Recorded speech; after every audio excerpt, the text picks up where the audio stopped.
Is Jesper Bratt on minutes restrictions? And also, what do I think about the goalie tandem of Mackenzie Blackwood and Vitek Vanacek? And also, Miles Wood, please be a better leader. We have a lot to talk about in today's episode of Locked On Devils. Buckle up, everybody.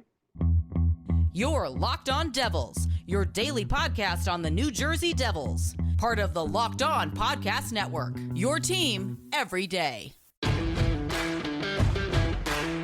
Hi, this is Bryce Salvador, and you're Locked On Devils with Trey Matthews. Elliott scores! Oh, Steven stepped up, nailed it. Brodor's got the puck. What a shot. The Devils win the Stanley Cup. Alrighty now, what is up, New Jersey? Welcome back to the Locked On Devils podcast here on the Locked On Network. I'm your host, college hockey play-by-play announcer, and also Devils writer for Pucks and Pitchforks, Trey Matthews.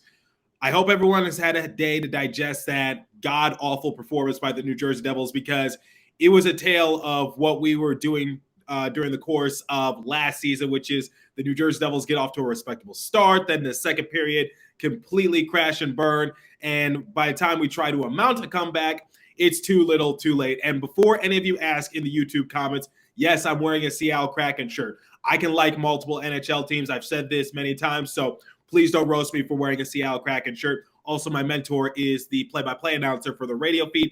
Shout out to Everfitz Hugh. Now, what's on the agenda for today's episode? Well, we're going to talk about the goalie situation for New Jersey Devils. I didn't think we would be discussing it this early, but here we are, because obviously a lot of people are pushing for Mackenzie Blackwood to be moved to the backup position. And I'm going to give you guys my 2-cent opinion on the situation, because you don't want to read too far into it, but at the same time, you can't underestimate it either. So the second talking point for today's episode, we're going to talk about Jesper Bratt's minutes, because Ryan Novozinsky asked Lindy Ruff a tough question, and the way Lindy Ruff responded and went about it, not really a good look, especially for someone who's only signed to a one-year deal, and especially for someone like Lindy Ruff, who could potentially be on the hot seat if the season goes the way how the first game went. And then we're going to talk about Miles Wood and what he said to Amanda Stein, and how I'm a little concerned with the overall game plan for New Jersey Devils and how they present themselves. So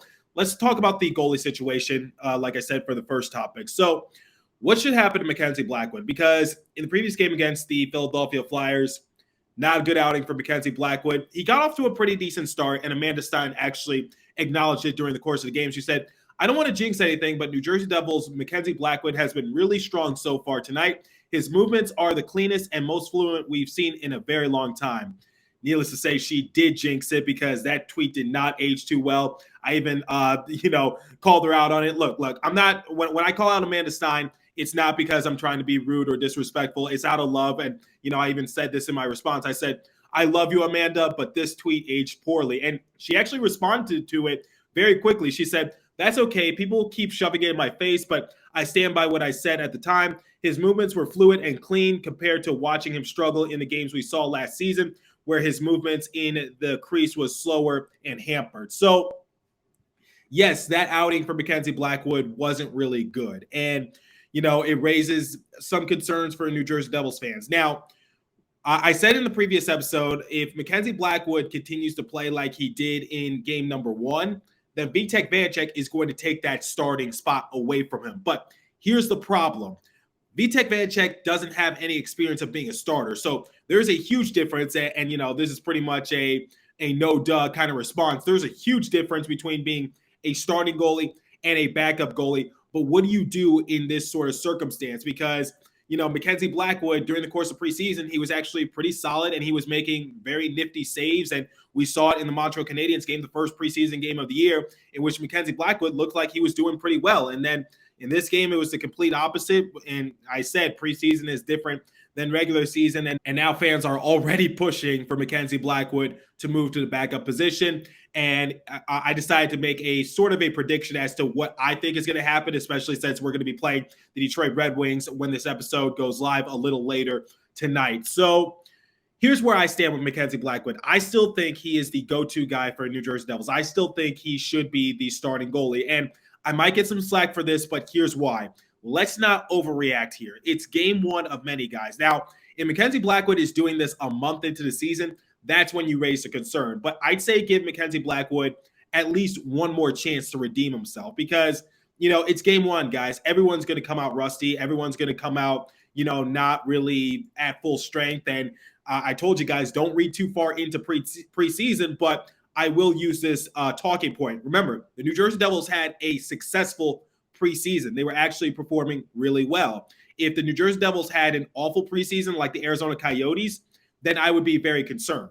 But they had a decent outing during the course of preseason, and some key players were actually performing quite respectably, including Mackenzie Blackwood. So, yes, Mackenzie Blackwood didn't have a good game against a team like the Philadelphia Flyers, but some people have brought to my attention that, John Tortorella, even though he's not really theoretically a good coach, he still had a good game plan for this specific game.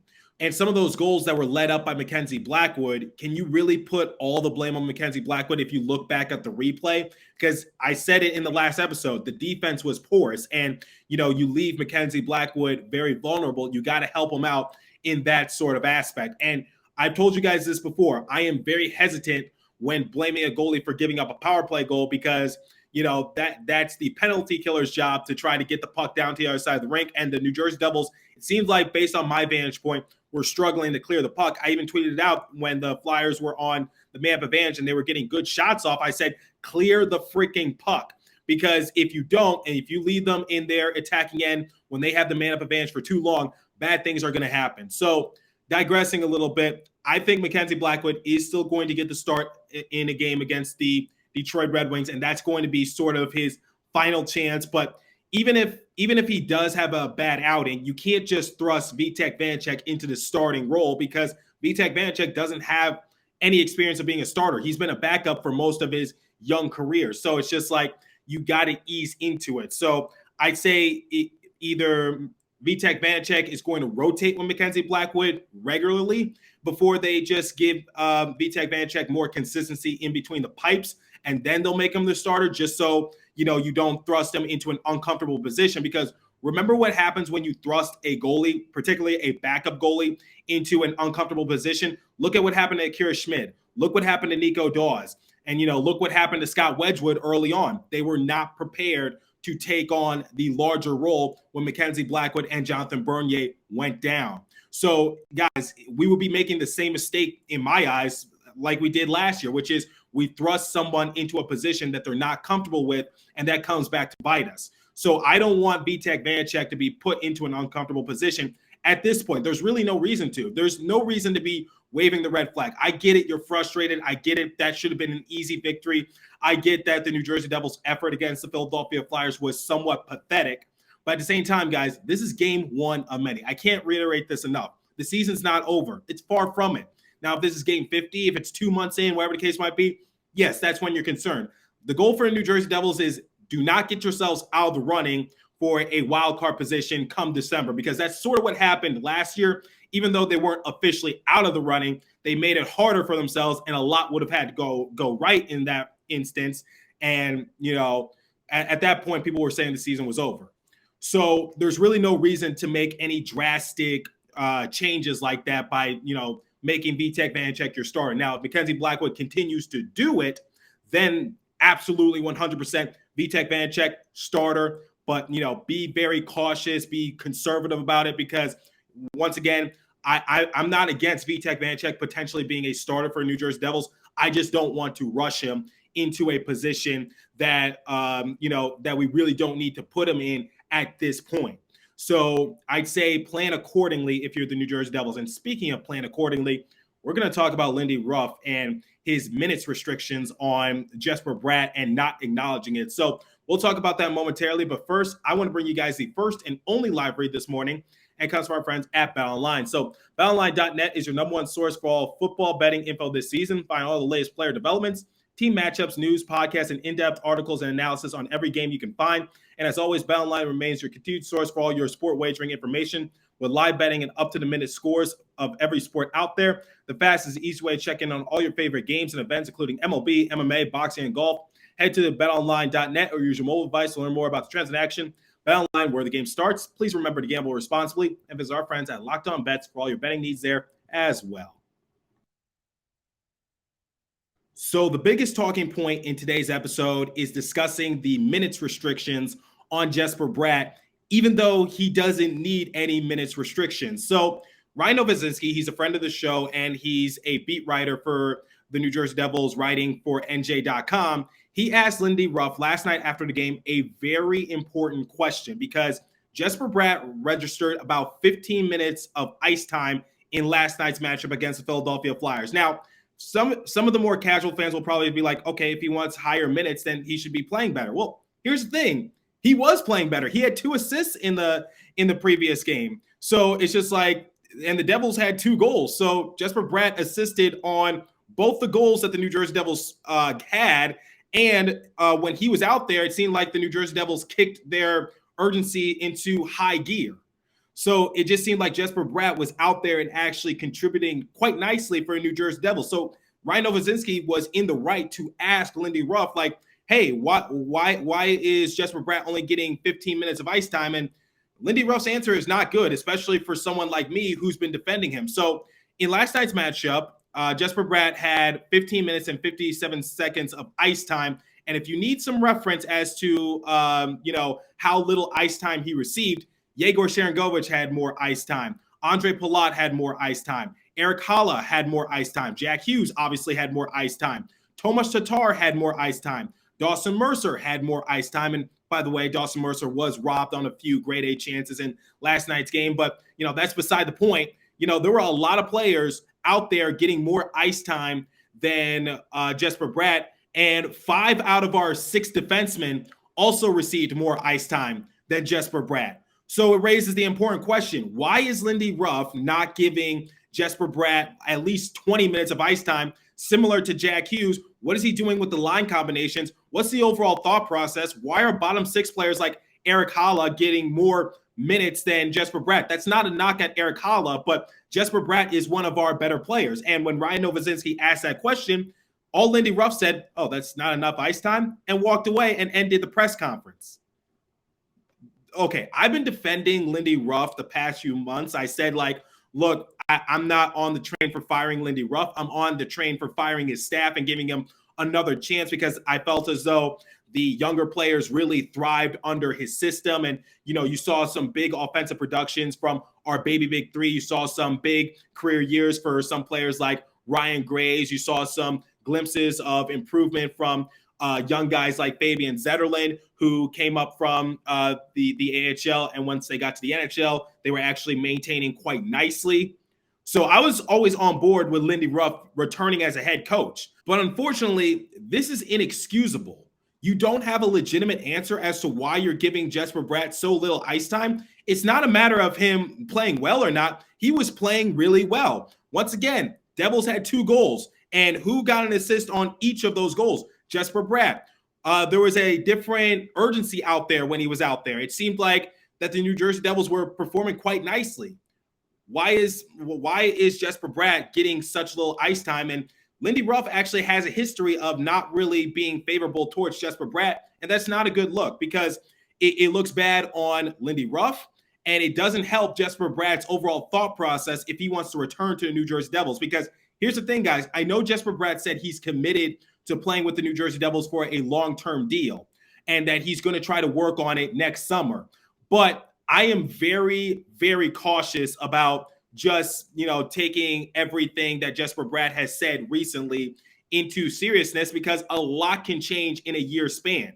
And something like this could alter his decision, because if he sees that he's not getting enough ice time compared to some of his fellow peers, especially looking at some of the bottom 6 players who are getting more ice time than him. So I'm not trying to knock on Jack Hughes or Andre Palat, because they're arguably one of our better players, but Jesper Bratt should be registering as much ice time as someone like Jack Hughes, especially since Jesper Bratt is really helping the New Jersey Devils in that sort of aspect. And it seems like the Devils were a different team when he was on the rink for the better. So once again, we really got to do everything in our great power to keep Jesper Bratt happy. And if he sees that he's getting good numbers and he's not getting enough ice time, you best believe there's going to be a team out there that's going to tell Jesper Bratt, we're going to give you a high payday. We're going to give you a big role on the team. So Lindy Ruff, you have a gift with Jesper Bratt. You need to use him, because if you don't, there's going to be another team come next free agency period. I know he's a restricted free agent, But still, I know he said he's committed to sign long-term, but a lot can change in a few month span. So do not, I know it comes from the word of this source, but still, people can change their minds until his name, his autograph is signed on the dotted line saying he signed for a long-term deal. He signed for like 6 or so years or 5 or 3, whatever case might be. I'm not going to believe that Jesper Bratt is committed to signing long-term because it's a verbal agreement. And then for Lindy Ruff, I've been trying to defend you. I've been trying to say you shouldn't be fired. But if you say and do things like that, or, saying lack thereof, like walking away from Ryan Novozinsky when he asks you a legitimate question as to why Jesper Bratt's not getting ice time, maybe shed some light. Okay, maybe you can explain Jesper Bratt is not doing this correctly, which is why he's not getting much ice time. I saw more potential from Eric Kalla, and it seemed like that our team was doing better when he was out there. Jesper Bratt doesn't know where to position himself in this sort of circumstance. This is what was going on in practice. You don't have to go into full detail, but you need to just shed some light so that way we have a better understanding. And for someone like me, I can have a better understanding as to what your mindset is. Because I think I speak for all Devils fans when I say this, we don't get it. Why is Jesper Bratt not getting more ice time, especially since he's performing really well? And if Lindy Ruff continues to do things like that, I guarantee you he will be out the door within a month or two, and Andrew Burnett will take over as interim head coach for the New Jersey Devils. So I really hope Lindy Ruff, this was a wake-up call for him, because he knows people like Ryan Novozinsky. He knows other Devils media personalities. He knows that the Devils fan base, they're not going to take any prisoners, whether it's fair or not. You really got to step up your game in that sort of aspect. Now, for the final talking point in today's episode, we're going to talk about Miles Wood and what he said to Amanda Stein. So, according to a recent tweet sent out by Amanda Stein, she said, and quote from Miles Wood, "I'm just sick and tired of being on a bad team. That's the thing that stinks the most. Tomorrow is a must-win game for us, and it's my job to get the guys going."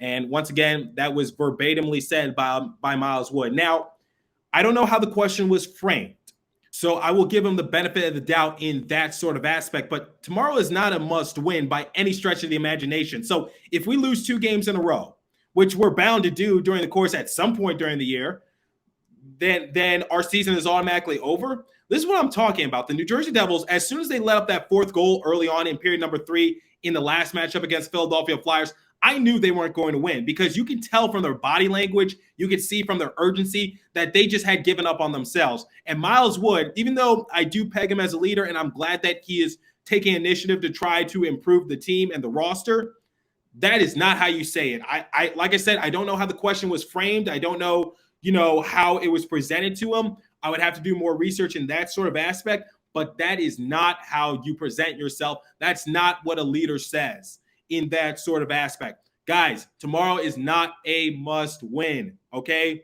We're going to be playing the Detroit Red Wings, another team that has a lot of potential to do somewhat decent. They have a lot of good pieces, and the New Jersey Devils cannot sleep on their competition. I made that same mistake. But at the same time, I do want the New Jersey Devils to, I think the name of the game for the Devils is just to improve. That's what I want to see. If we lose 1-0 in OT or a shootout and still get a point out of it, I'd be somewhat satisfied, because we fought hard. Unfortunately, we just couldn't find the back of the net. Or, losing 5-1 is different than losing 2-3 or something like that. It shows that, the effort was there. It shows that it was a hard-fought game. And unfortunately, it just didn't go your way. So Miles Wood is speaking like this is game 60 and the New Jersey Devils are in need of a few more wins. So I'm liking the urgency. I hope that lights a fire underneath them. But Miles Wood saying that, he's tired of playing on a bad team or things of that nature. The season hasn't even begun yet, and you're already assessing as to whether or not your team is bad after one game. One game. You are bound to get upset. You are bound to go on a losing streak. You are bound to just have one of those pathetic outings. I'd rather it happen early on than later on in the season. That's just me. So I don't like that sense of I just don't like that answer from Miles Wood. I think it was a terrible answer. And quite honestly, the New Jersey Devils have a lot of things to work on. And we talked a lot of their issues in today's episode. We talked about their goaltending issue. We talked about Jesper Bratt and his minutes issue. We talked about Miles Wood and what he's been saying to the press. This season is going to be something. That's all I'm going to say. So let me know what you guys think in the comments below. If you're watching on YouTube, if you're listening on a podcast streaming service, let me know what you thought about the overall game and how the New Jersey Devils have been responding to it. Curious to hear your guys' thoughts as for today's episode. That's all the time I have for you. So continue to stay safe. Have a wonderful day, New Jersey. Go Devils. I'll catch you guys in the next episode. Improvement is the name of the game for New Jersey.